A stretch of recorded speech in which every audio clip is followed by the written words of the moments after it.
حشام کی وفات نے الحکم کے لیے تخت حکومت خالی کر دیا۔ 26 برس کا یہ نوجوان تخت پر بیٹھا انان حکومت ہاتھ میں لی اور بے فکری سے انتظام حکومت میں منہمک ہوا۔ اس کے 2 چچا سلیمان اور عبداللہ تھے۔ سلیمان طنجہ میں مقیم تھا اور عبداللہ طلیطلہ میں رہائش پذیر تھا۔ الحکم کی تخت نشینی انہیں گوارا نہ ہوئی۔ دونوں بھائیوں نے مشورہ کر کے سازش کی بنیاد رکھی۔ عبداللہ فرانس کے بادشاہ شارعین اور ایکویٹین کے حکمران سے ملا۔ نوجوان بھتیجے کی حکومت ختم کرنے کے لیے انہیں اکسایا۔ دونوں عیسائی حکمران حشام سے پٹ چکے تھے۔ انہیں بھی انتقام لینے کا شوق چڑھا۔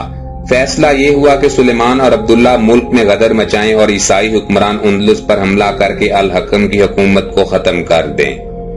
سلیمان طنجہ سے چلا، چھپتا چھپاتا سازش کے داؤ پیچ آزماتا اندلس پہنچ گیا۔ عبداللہ نے طلیطلہ کے حاکم کو اپنے ڈھب پر لگایا، اسے سبز باغ دکھائے اور بغاوت کر دی۔ الحکم نے فوراً اپنی فوج کو آراستہ کیا، طلیطلہ پہنچا اور شہر کے ارد گرد چھا گیا۔ شہر مضبوط تھا، دروازے بند تھے، لڑنے اور مرنے کا سامان تیار تھا۔ نئے اور نوجوان بادشاہ کی ناتجربہ کاری سے فائدہ اٹھانے کی صورتیں مہیا تھیں۔ سلیمان اور عبداللہ شہر کے اندر بیٹھے سازشوں کے گھوڑے دوڑا رہے تھے۔ نیا بادشاہ شہر کے گرد اپنا گھیرا تنگ کر رہا تھا۔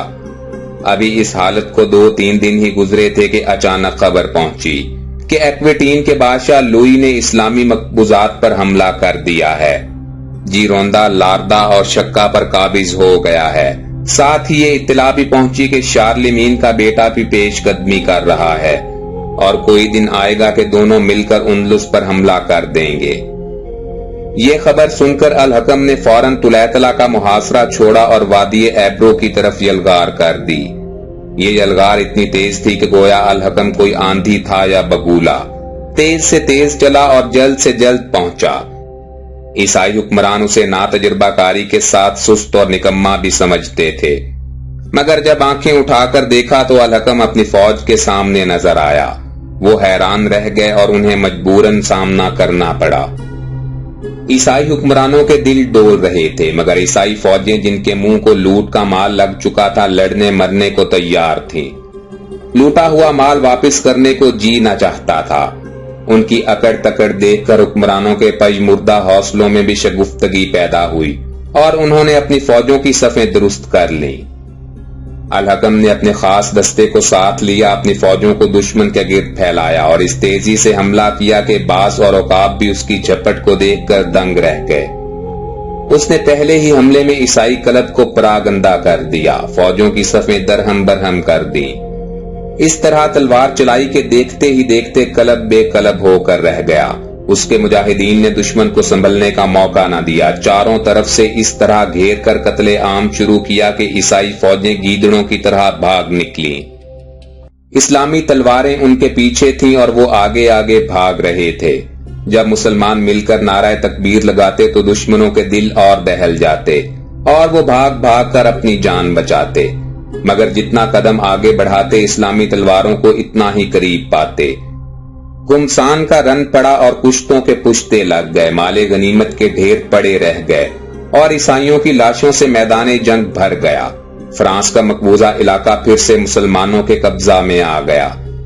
الحکم عیسائیوں کی اکڑی ہوئی گردنیں توڑ کر واپس اندلس پہنچا تو اس کے چچا طلیطلہ میں دریائے ٹیگس کے کنارے فوجیں لیے پڑے تھے۔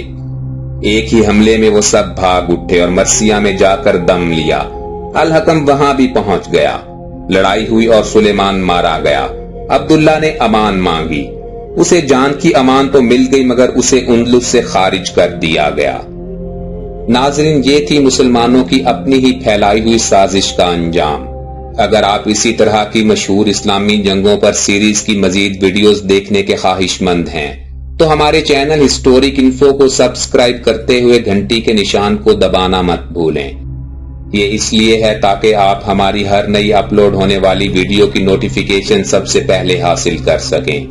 اس کے علاوہ ہمیں فیس بک پر فالو کرنے کے لیے ہمارے فیس بک پیج ہسٹورک انفو کا لنک ڈسکرپشن باکس میں موجود ہے۔ زندگی رہی تو جلد ہی دوبارہ ملاقات ہوگی۔ اپنا بھرپور خیال رکھیے گا۔ اللہ حافظ۔